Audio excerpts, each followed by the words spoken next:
Hello, good afternoon. Welcome to the midday news. Joy News today on Joy News. Coming up this afternoon, President Akufo-Addo assures the nation he will commission the Agenda 111 hospitals before he leaves office, adding it will create some 33,900 jobs. We'll have details and more in the State of the Nation address just delivered to Parliament. Also this afternoon, minority in Parliament goes to the Supreme Court to seek an annulment of the passage of the e-levy after it staged a walkout during the consideration of the bill. We have more as the Majority Leader Oseche Mensah-Bonsu argues that Parliament had a quorum despite contrary claims by the minority. And we'll be bringing you more of the Black Stars jubilation as we qualify to Qatar.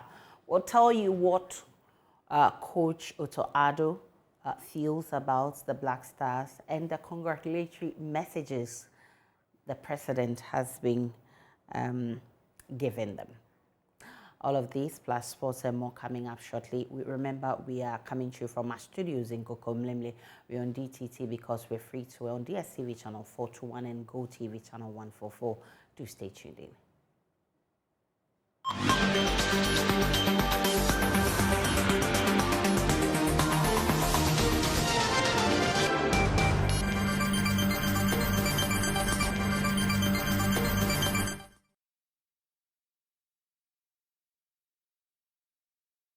Many thanks for staying with us. Let's go back to Parliament because President Akufo-Addo has been pledging that he would commission Agenda 111 hospitals before he leaves hospital. He's been announcing a number of measures to make our economy better. There's been reactions after the delivery of the State of the Nation's address. Let's go to Parliament now and get some reactions. Every dimension of our economy. State of the Nation's address that is addressing almost everything. From TVET, academics, normal, formal, and even the Creative Arts Center, building a school for them. Which aspect of our social stratification did this State of the Nation address did not touch? Find out, even especially in the area of agriculture, which is the mainstay of our economy, in terms of even revenue generation, in terms of job creation, in terms of employment, infrastructure, to the extent that unprecedented achievement in our northern regions. Talking about corruption, the president failed to touch on corruption. I think he spoke about that. He spoke about corruption. Just that wasn't predominant. And what once, but so he touched on it. How many times did you, can I speak please? How many times did you want the president to touch on the corruption? Tell me anywhere on the continent of Africa that a president has set up anti-corruption institution and decided out of political will and readiness and preparedness, put in place and in charge opposition leading member. Where? Tell me, where? You haven't seen that before. That where? Which country? So in terms of preparedness, it's not about propaganda, it's not about perception. Can you allow me, please? It's not about perception, it's not about propaganda, it's not about deception. It is about facts, political will. So it was a good State of the Nation. Look, put that aside. Let me tell you. Look, let me tell you. In terms of irrigation, to improve rice growing, maize growing, unprecedented achievement. You don't want this. What else do you want? You don't want this. Thank you. Let me engage just briefly. My brothers in the northern regions are now witnessing experiences. What? Interchange. Acquirable sign. Acquirable sign. So acquirable sign. That's why I want to engage Kwame Aboja ranking on the roads committee. President says over 10,000 roads have been constructed under his administration. First time in the history of this country, no government has constructed more roads than the Akufo-Addo administration. This is the record of what the president caused his road minister to publish as data on road projects they have undertaken from 2017 to 2021. The first page talks about the regional breakdown. Then the third page talks about the breakdown. Let's read it. Total road program is what? 4,200 kilometers. Out of that, asphaltic overlay, 1,400.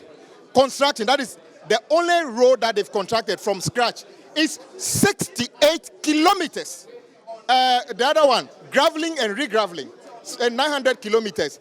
Partial reconstruction, 139 kilometers. Reconstruction, 90 kilometers. Rehabilitation, 830 kilometers. Resealing, sport improvement, 139 kilometers. Total in this document, published by the government, is 4,230 kilometers. This is May 2021. May 2020. So they constructed 6,000 kilometers in 7 months. If you read this document from the president, which talks about 4,200 kilometers, and he stands in front of the people and says he's constructed 10,000 kilometers, what word will you use to describe the president's comment? No, you help me. No, you tell me. A liar. The president He's a liar. lied. I mean, he's the president of the state. The president of the state should be telling the truth. How do you publish this? You publish this, 4,000, and guess what? This includes pothole patching. The only road they've done, apart from Asphaltic Valley, is 68 kilometers. Where from the 10,000 kilometers? Mr. President, you wanted us to come together with you, but I don't want to be with you as a liar. You lied, Mr. President. The roads you said you've worked on, not constructed, worked on, which include re-graveling, graveling, Asphaltic Valley, is only 4,200 kilometers. Mr. President, how do you want the whole country, including pastors or Okonfo, Muslims, to be with you in your game of lying? We cannot be with you. You lied about it. So perhaps you can say he misled. I mean, if what you're saying is My true. brother, don't find misinformation. My brother, But lying is my quite brother. a strong word. Listen, in this country, when you are black, you are black. When you are white, you are white. If somebody knows the truth and says otherwise, how do you call the person?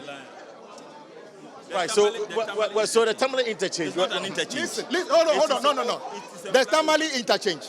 I think, hold on. Oh, well, the dictionary definition of an interchange is anytime there's a great the separation, you can call it an. I can give them to them. But don't forget, Tamale interchange is one of the smallest of the phase 1 of the Sino Hydro project, all of which should have been completed by 2020. Out of the 10 projects, only one. If you have, you set an exam, and there's a 2 hours exam, and after 4 hours, you've answered one question, what do you tell the person? What bomb? Well, so that's Kwame Abuja there for you. I mean, your highlights quickly on this one. Article 67 of the 1992 Constitution is very clear. The president shall deliver the State of the Nation's address. What we witnessed today was not the State of the Nation's address. It was the State of Nation promises. The president once again spent over 90% of the time telling us promises. And the shocker was that the palpable falsehood. The president stated that the sugar factory, that it is 86% complete. The reasons why people had problems with it was when they said that we didn't have the raw materials. I want you to ask the president whether they have identified the raw materials and as to whether they have enough raw materials for which reason they intend to commission. He mentioned the word corruption once, and he didn't tell us how they were going to fight corruption. He told us anti-corruption agencies and that the resources were available. And the fact that he's resourced. What happened to the special prosecutor? The special prosecutor they appointed, for which reason they want to tell us that they went beyond MPP and appointed an NDC person. How did he describe the president? He described the president as the mother serpent for corruption. So if you want to look at the verdicts given to the office of the special prosecutor by this president and Mr. Martin Amido, is nothing to write home about. But let me make this conclusive statement. Even the current special prosecutor himself lamented publicly the ingredients that would aid him to execute his responsibility fairly, sincerely, and honestly. That ingredients deliberately is not given to him. So what is the guarantee that the president meant? And you see, you need to juxtapose the State of the Nation's address this year with what was delivered in 2017. You will come to one conclusion, that Honorable Haruna was right, that the president is running away from the word corruption. I see. I've engaged some of the minority. I will engage the majority briefly, and I come to you. And so let me just engage Honorable Hassan Tampuli here. Honorable, thank you very much for your time. I just want to find out from you. The president has spoken. What has been the highlight for you, sir? I think essentially you can see from the body language of Excellency the President the conciliatory nature of the delivery that he did today, and very, very sincere in his presentation. He captured the essence of today's Ghana and measured it in terms of the global, situation that we find ourselves. Everywhere in the world, cost of living has gone high. In the West, in Asia, Africa here, our neighbors, everywhere across the world, there is hardship. And so what government does to ameliorate the hardship is what I believe is what is of essence to us. And the finance minister has spoken about all the measures that have been put in place for us to be able to deal with this hardship across the country. Oneti has consistently made the point that the economy was already on its knees before the outbreak of COVID and, of course, the Russian-Ukraine war. What's their evidence? All the elements pointed to the top. Inflation was single digits, all right? Our GDP to debt ratio was solid, all right? Our international reserve was solid, 6 months of import cover and so on and so forth. Everything that a good economy, must manifest prior to the outbreak of COVID was pointing in a correct direction. Everywhere in the world, fuel prices change differently, even 2 or 3 times in some countries. We have 2 weeks. We didn't wish to reflect our prices at the pump. Today, Nigerians are suffering. All right? Ivorians are suffering. Togolese are suffering. It's not a Ghanaian phenomenon. Prices of flour are going to shoot up in the next couple of days based on the war in Ukraine. And nobody can deny that fact. Russia is a major exporter of wheat. Now, where do we get wheat from? With the sanctions that have been put on Russia. So a lot of things are going to look very, very tight. But hopefully, with the measures that the president has put in place, we hope to recover lost grounds, and then we'll be on the high. All right, thank you very much, Honorable. We're still getting some reactions. Eugene Bachenchi is here. Honorable Eugene, thank you very much for your time. Let me engage you briefly. The president has spoken, a minority says clearly he did not state the true state of the nation address. Your quick reaction. And what is the true state of affairs? According to my minority, what is the true state of affairs? Well, I mean, the economy. The economy is in shambles. People are suffering. The economy is not in shambles. The budget was delivered by the finance minister. Right? We had a very contentious matter vis-a-vis the e-levy. Right? Thankfully, yesterday, Parliament has duly passed it. So how can I say the economy is in shambles? It's one step at a time. The president has spoken. The e-levy has been passed. We are just waiting for the president to give his full assent to the... When is he going to do that, by the way? Possibly this week, in course of next week, that shall be done.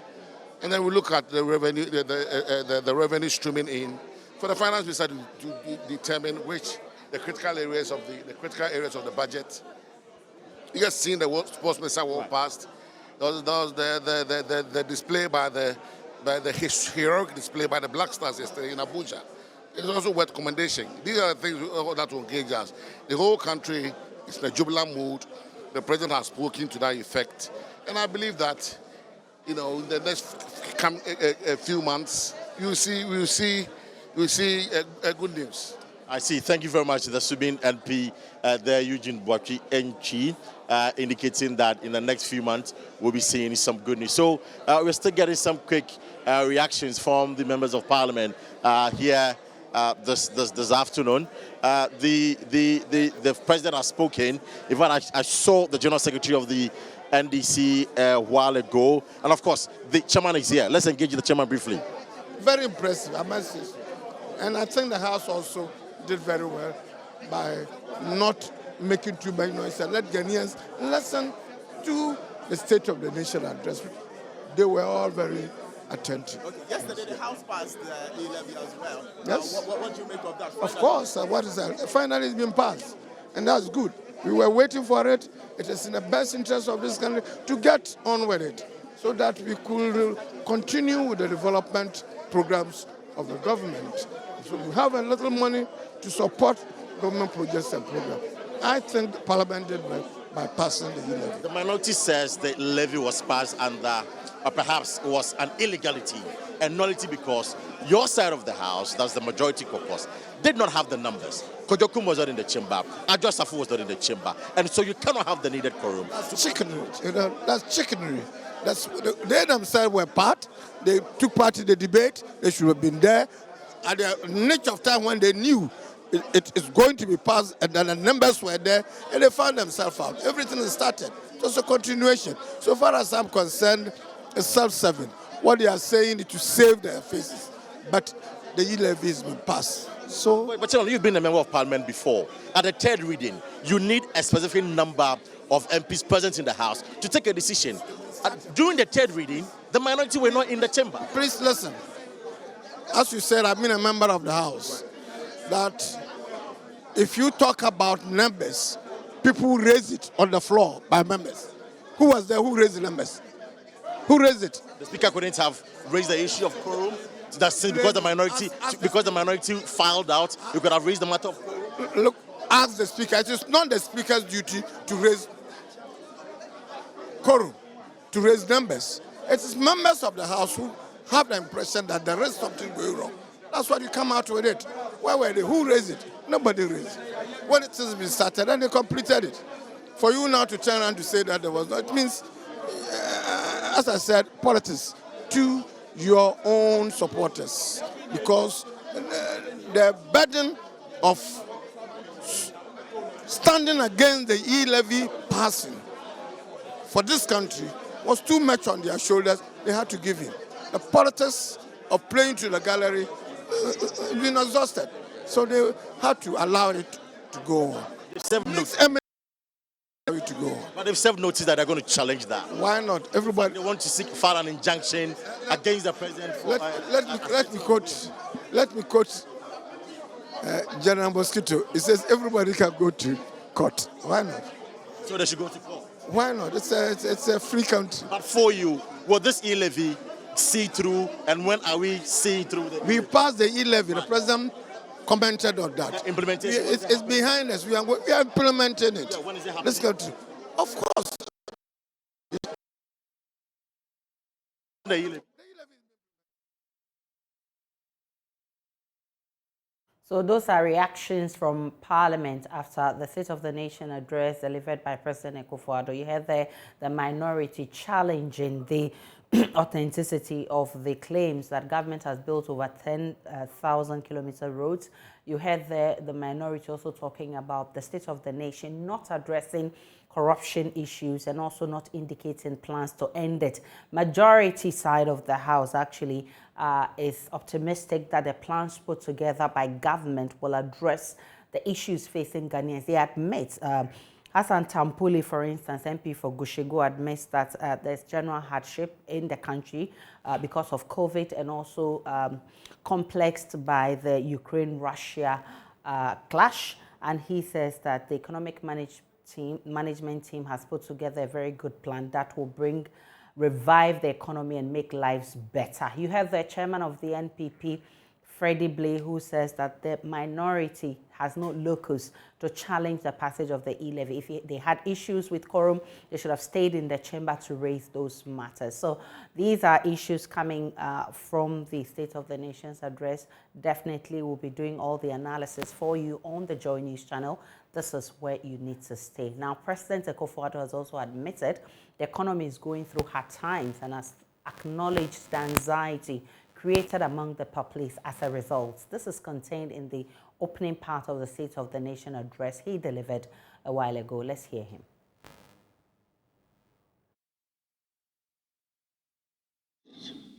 Was that nobody knew very much about it. The scientists, the health experts, and the World Health Organization were all united in their view that the virus would cause a lot of devastation.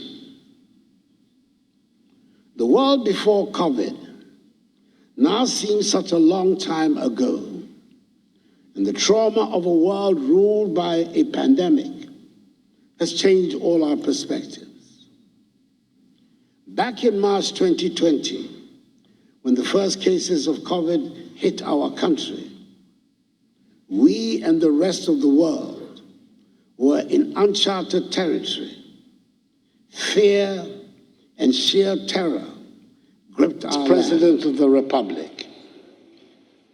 From the focus point as head of government, from the enviable position of a husband, a father, and a grandfather, I know that there is a general sense of anxiety in our nation at the moment. The Ghanaian people are anxious about the economy, the cost of living, income levels, jobs for young people, and even about issues on which we all thought we had achieved a national consensus. When some amongst us are raising questions about the certainties on which we are building the state, it is not surprising that worries about the stability of the government would become cause for heightened tension in the nation.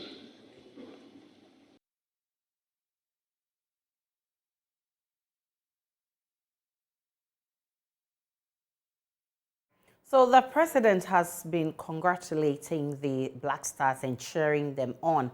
Head coach of the Black Stars of Ghana, Otto Addo, is full of praise himself for the players of the Black Stars and who urged past Nigeria to book a spot at the 2022 FIFA World Cup to be staged in Qatar. Speaking to JoyNews' George Addo Jr. right after the game, Otto Addo Jr., Otto Addo, who is also the assistant manager at German Giants Dortmund, said, although the Nigerians were better for some parts of the game, the Stars ultimately triumphed over the Super Eagles.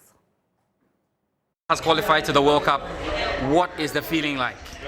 Yeah, I'm really delighted, exhausted. It was a tough match. We fight our way through. We had big problems, especially in the first half. And yeah, I think through some changes, the players, it's a player game that they adapted very well. And still, they had some good chances. Our goalkeeper was there when we needed him. You know, the defensive line was outstanding, and yeah, we had a little bit of luck also. Because if you see the chances and everything, and all the Nigerians were better. I feel a bit pity for them, but this is football sometimes, and we fought our way through. I don't know, the referee was against us somehow. It's not, yeah. Why that Otto? Why that Otto? I really want to thank, first of all, God for helping us, letting us through to the World Cup. Then secondly, happy birthday to the President. And then thank you to Mr. Kurt Okreki for giving me this opportunity. Also to the bathroom who was also always supporting me since I'm a kid. I know him since I'm 13 years old. And then surely we have to give big thanks because this was only 2 games. So there was a lot of work which was done before. Milo Ayebach, CK Akona, they all belong to this. You know, we are all in this together. You know, for Milo, for Nenad, his assistant, for CK Akona, and then also for the players who are not here. First, Capito, you done well. You scored so many goals for Ghana. And then all the others, you know, I can't mention all names. You know, Kamal Dean, Baba Rahman, who are all not there. Bakasso, who suffered a lot. I love you guys and thank you for giving us this opportunity. Thank you for the guys who are here today, who gave all, and thank you for the fans. And thank you very much to the Kumasi fans. Kumasi, I love you. The last greetings goes to my boys from Bubashi. I love you too. Yeah. Former Football Association spokesperson Ibrahim Sani Dara has meanwhile attributed the performance of the Black Stars to the new coach Otto Addo, who was appointed on the interim basis for the 2-legged qualifiers against the Super Eagles of Nigeria. He wants him to be handed the job on a permanent basis. Well, President of the Ghana Football Association could not hold back his joy. Heaven knows well we will get there. We will get Japan. It will be all we know. But the road, we got it again.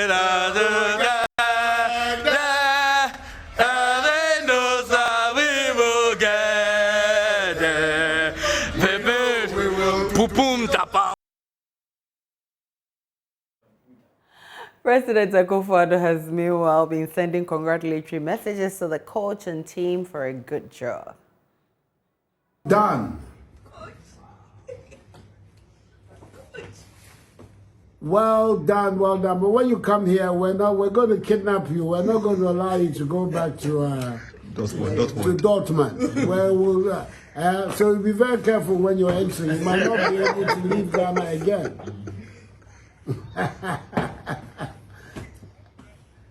Thank you. I appreciate it. Thank you. It's the best possible birthday present I could have had. Is the news of your qualification for the World Cup. It's excellent. The whole country is I don't think people are going to sleep tonight. Yeah. We're all so happy. So congratulations to you. Congratulations to all the boys, the captain, Pate, and all of them. That really, and I'm hoping that I'll see you tomorrow when you come in. All right, sir. Take care. All right, sir. Take care. Bye-bye. Bye. That was President Akufo-Addo speaking with Coach Otto-Addo. The minority in Parliament is this morning set to challenge the passage of the controversial e-levy bill at the Supreme Court. The case will seek to annul Parliament's decision to pass the bill yesterday. The minority will claim before the Apex Court that at the time the bill was being passed, the House did not have what the Supreme Court terms a voting quorum of 138 MPs on the floor. There's more in the following report by my colleague, Kwesi Parker-Wilson. After 3 months of struggle, town hall meetings, engaging stakeholders, fisticuffs in the chamber, a one-sided majority side has finally approved the e-levy. First, the finance minister was in the chamber to move a motion. But this, according to the minority leadership, was in one way or the other smuggling the levy into today's order paper because it was not captured in the business statement for this week. Electronic Transfer Levy Bill 2021. Why? When you presented business statements, it was not part of the business which was approved for the House. We have time and again warned and cautioned that we never want to be taken by surprise on a major economic policy bill of government. We have always insisted, Mr. Speaker, you can go to the Hansard every other Friday. We have said that never take us by surprise. Because, Mr. Speaker, Parliament cannot be when I conveniently have my numbers, then business can go on. It cannot be. And we will not accept that culture. Let them be sure that we are ready for them. We will debate you and we will vote against it. We won't support it. We are ready for you. In spite of the accusation, the Speaker paved way for the motion to be moved. I beg to move that the Electronic Transfer Levy Bill be now read a second time. Now, whilst the majority leader was expected to conclude the debate, the minority actually staged a walkout. I'll disappoint you because I'm concluding, Mr. Speaker. I know that you are time bound.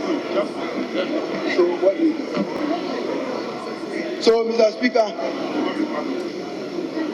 this side, we don't support e-levy. We will not support e-levy. Count us out of it. They can proceed with whatever business they want to do. I thank you,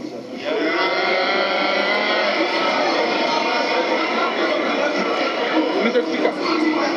Mr. Speaker. Mr. Speaker. He's waving. He's waving.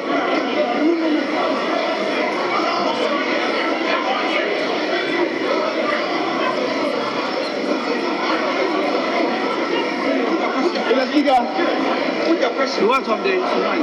Put the question. Put the question. Put the question. Mr. Speaker, Mr. Speaker, put the question. My colleagues are in the chamber. Mr. Speaker, my colleagues are in the chamber. I invite you to put the question now. Put the question now. They are in the chamber. And so I proceed to put the question. Those in favor of the adoption of the report of the committee in support of the second reading of the Electronic Transaction Levy Bill 2021, say aye.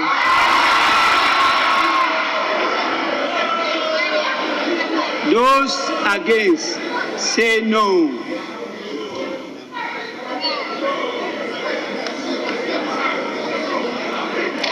Honorable members, the ayes have it.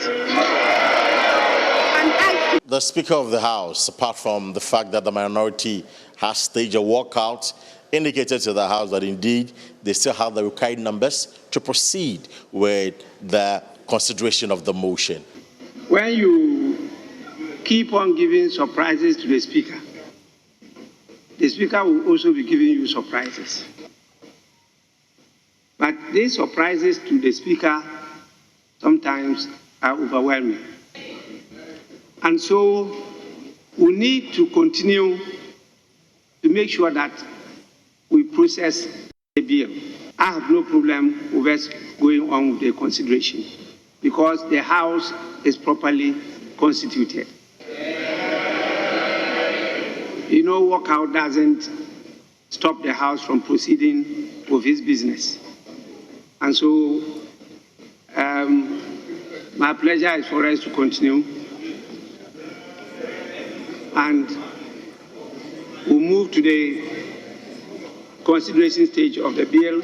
The majority side were excited over the approval of the levy, insisting that this levy would definitely go a long way to help cushion the Ghanaian economy. If we have to do revenue mobilization inside the country, what it means is that we will curtail the rate of borrowing and thereby curtail the increasing debt stock. Who in Ghana, which MP would say that he doesn't like this? So, colleagues, I believe we are adding them on these matters. Now, what Parliament ought to be looking at is reportage. How much is coming? How are we applying those revenues? And I think that Parliament's oversight responsibility should come into play. But the minority held a press conference and alleged that what was done in the chamber is illegal. And voting with at least half of all the members of Parliament present. During second reading, you did not have half of members of Parliament present. During the consideration stage, you did not have half of members of Parliament present, per the Supreme Court ruling. And during the third reading, you did not have half of the members of Parliament, more than half of the members of Parliament present and voting. Therefore, those of you who are celebrating with them that e-levy have been passed and accordingly passed, your excitement will be short-lived.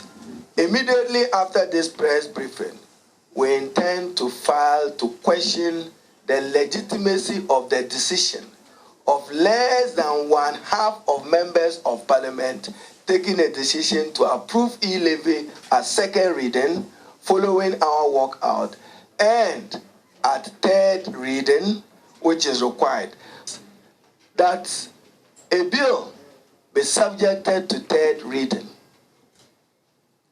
The supposed e-levy bill was subjected to a third reading with less than one half.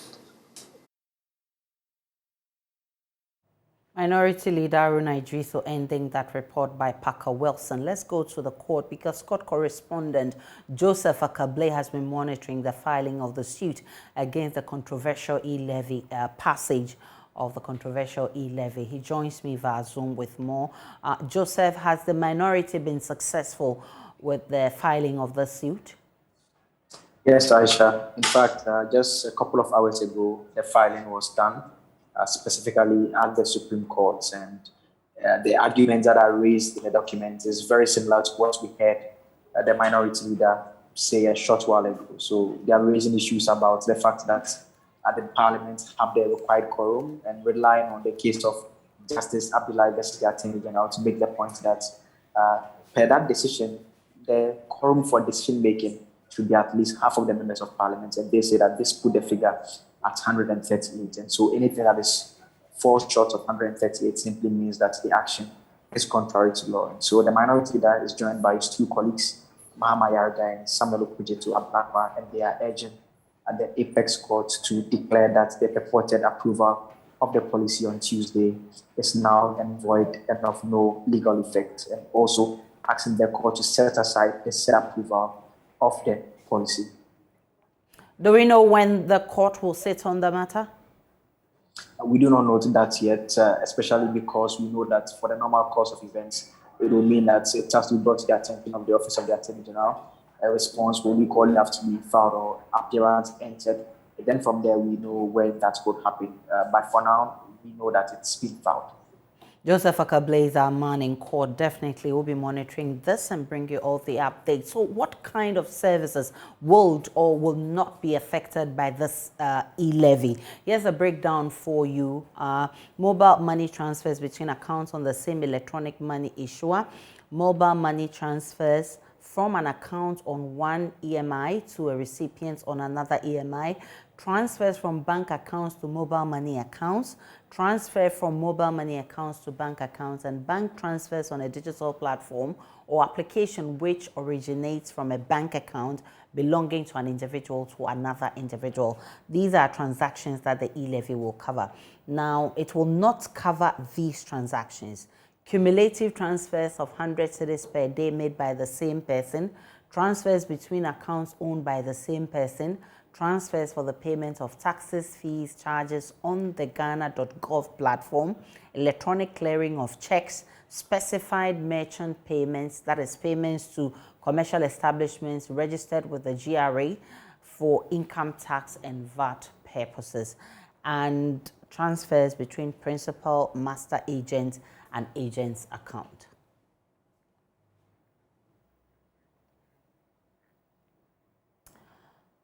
Away from the e-levy, a former chief executive of the Volta River Authority, Kukwa Wache, has underscored the importance of science, technology, engineering, and mathematics, or STEM, can play in reducing Ghana's unemployment rate.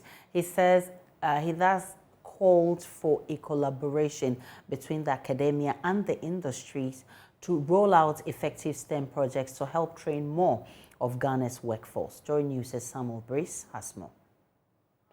Ghana's unemployment rate has been on the ascendancy for quite a long time now. The country has been grappling with this with little success. One important factor resulting in the increased rate of unemployment is the lack of collaboration between academia and industry in fashioning out tailor-made training for students. Many proposals have been made towards reversing the trend. In his proposal, Kweku Awotwe, one of Ghana's leading human assets in the energy sector, believes industry must find a way of reaching out to academia to help in the training of human resource for the job market with a focus on STEM, as it holds an important key in producing tailor-made labor pool for industry. He was speaking exclusively to JoyNews at the sidelines of the launch of the Worcester Polytechnic Institute Applied STEM project here in Accra. Important thing, an important ingredient is collaboration. And it's also just the posture of academia in particular to reach out to industry, to collaborate with them, and vice versa. Not a lot of institutions do that. I think in this particular case, we're here with an institution, an academic-based initiative. You know, WPI has reached out. They say it's applied STEM, and they say it's project-based and purpose-driven, and they need partners to get it done. So if you don't have that collaboration, it won't happen. Equally, and I think a lot of companies recognize this, companies need to understand that their workforce needs to be well-trained, well-skilled. In the case of STEM, you know, if you're in the oil and gas industry, if you're in the electricity or power industry, you need engineers, you need highly trained technicians, And so it's in industry's interest to reach out to academia to help with scholarships, internships, training. And it's going on, and we need to do more of it. And I would say that collaboration has to really increase to make it fruitful. The distinguished statesman in residence at Worcester Polytechnic Institute and Ghana's former ambassador to the US, Dr. Bafo Ejebewa, also added that industries and businesses in Ghana must make it a point to support the implementation of STEM projects to help train Ghana's next generation of leaders. Business and industry in this country can shoulder a large proportion of this, especially on the applied side. And the thing is, if the government were to do it alone, in the final analysis, who gets the benefit? By way of employing people who have skills, who have been trained and all that. So the government should also learn how to access business and industry for them to be able to do some of these things. It just so happens that government sometimes fails even to support the little bit of what have you that they can do with business and industry. And therefore, they find it difficult to get them also to return, the favor. And to a large extent, some of the cynics might say that you run an organization that makes sandals. What you need is a little cubicle where you can store your little apparatus with which you make the sandals. So you approach the kind of government organization that can and is known to be able to give you that cubicle for a while. You find somebody talking all kinds of talk, basically telling you that, well, but unless, you can't have it. This is where, see, if we have an upfront policy that you want to do this, we have this facility here, we can give it to you, but within such and such a period, you ought to be able to do this. Now, after that period, you ought to be able to take 2 people who would also want to go into that industry and train them. If indeed it becomes necessary for the government to support you in terms of buying some more machinery so that you can train the other people, fair. So when will this needed collaboration between academia and industry become that effective to produce human resource needed by the market? Only time will tell. JoyNews, I am Samuel Kojo Brace. And I am Aisha Ibrahim here in the studio. Executive Director of Star Ghana, Ibrahim Tanko Amidu, says processes are ongoing for the enactment of a law to enhance the governance of the civil society sector following recent concerns about the conduciveness of the environment for civic engagement. There's currently a trust bill on non-governmental organizations and a draft of non-profit organizations bill aimed at regulating activities of CSOs in the country. Samuel Mbura has more. CSOs in the history of civil movement in Ghana have made attempts at fostering a united front, which is evident in establishment of the platforms such as the Ghana Association of Private Voluntary Organizations in Development in the 1980s. This is further deepened by the thematic funder guarantee issue-based groupings, meetings and network. The Executive Director of Star Ghana, Ibrahim Tanko Amidu, who spoke to JoyNews at a National Civil Society Forum seeking to establish a common platform to promote knowledge sharing, said there's a need for them to work towards enhancing accountability to the citizenry and strengthening their capacities to be more effective. Civil society organizations differ according to where they work, what issues they focus on, the types of civil society organizations, and etc. So we are quite different.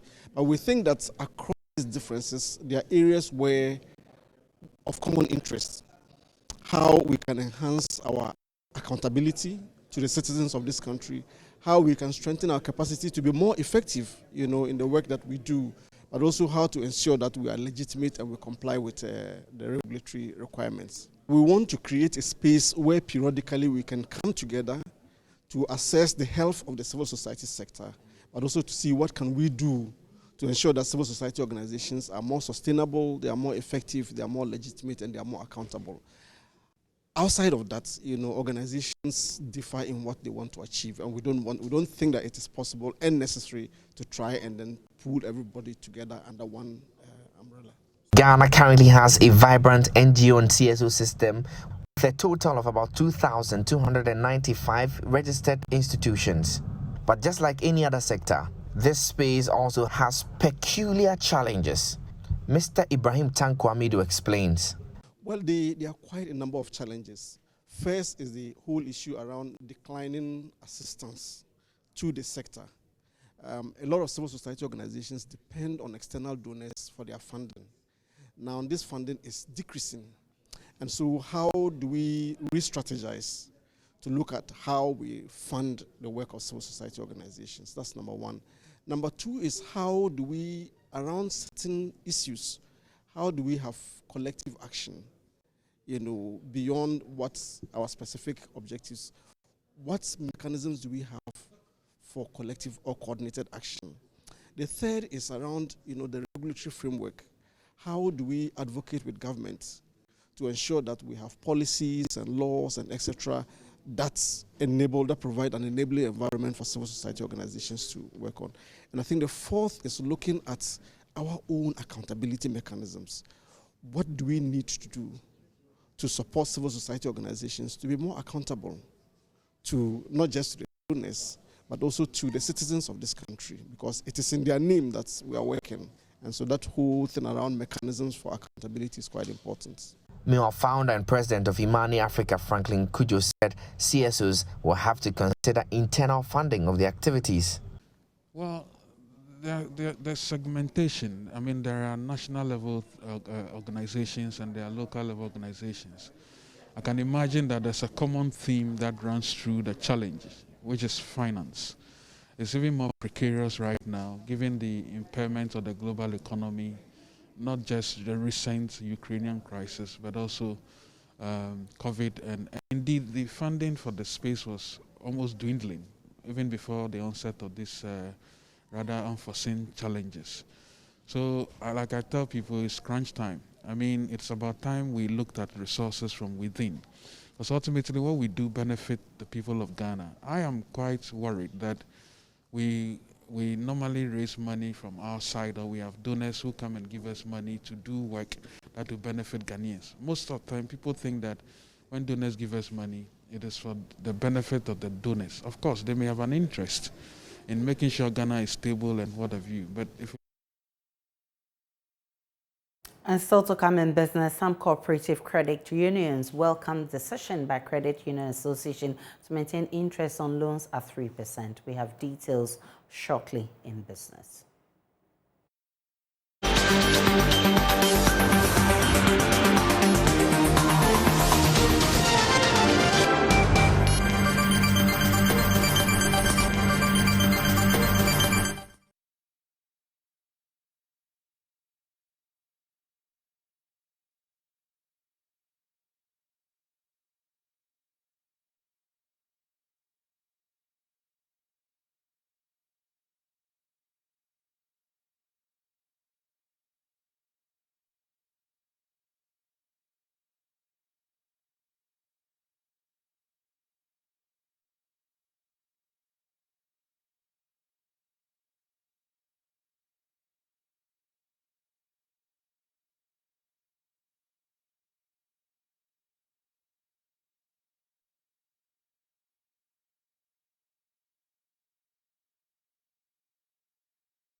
Hello, good afternoon and welcome to Business. I am Beverly Broom.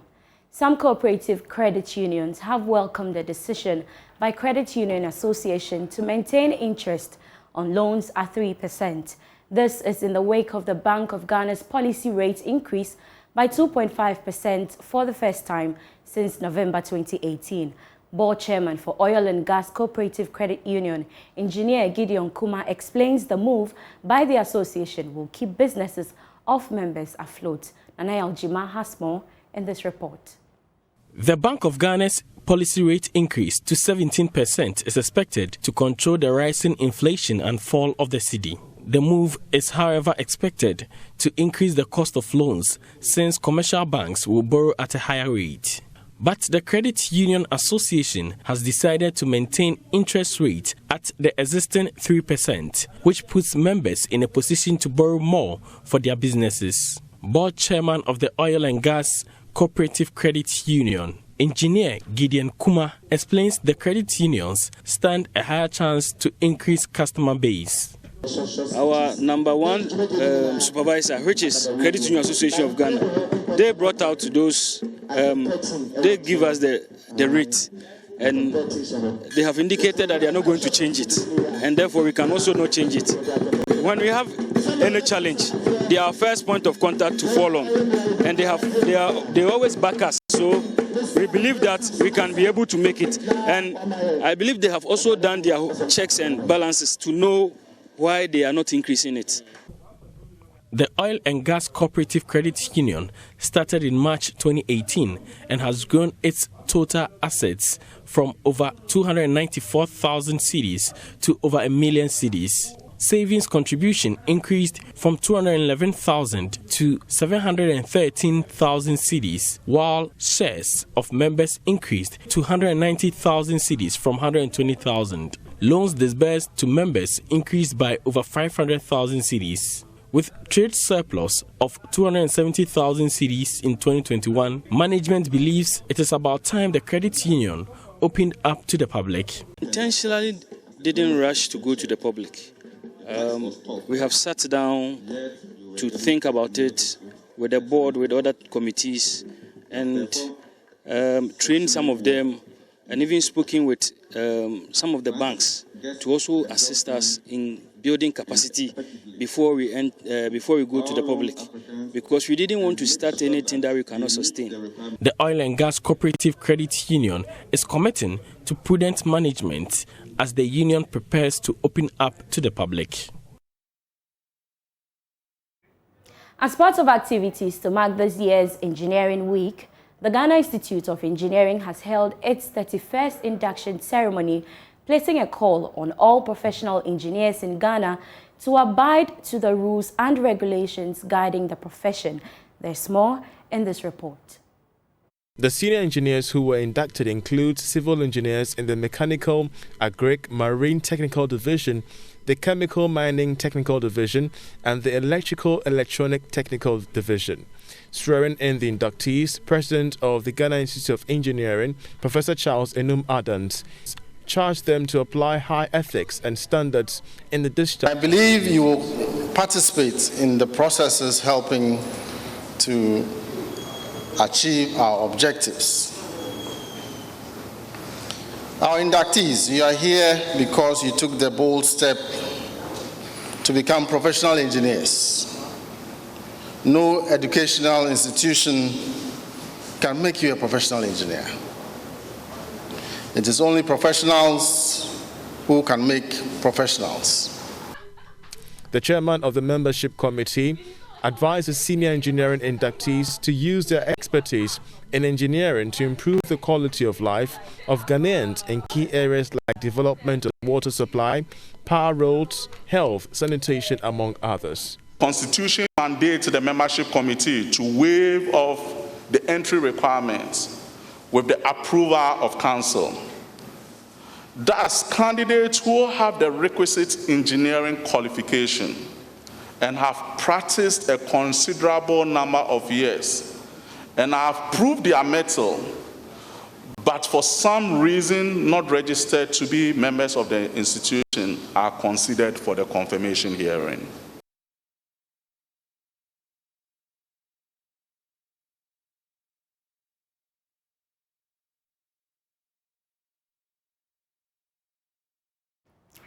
That'll be all for business, but at 1 o'clock, do join us for Marketplace. Thank you.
That's how we wrap up news today. Let me also remind you that the Black Stars are scheduled to meet the president this afternoon at the presidency. We'll bring you all the details of that meeting.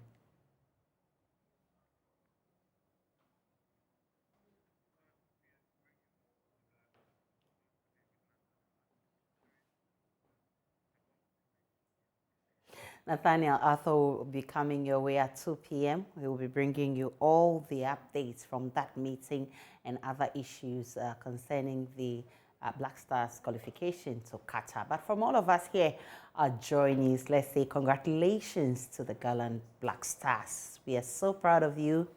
We love you.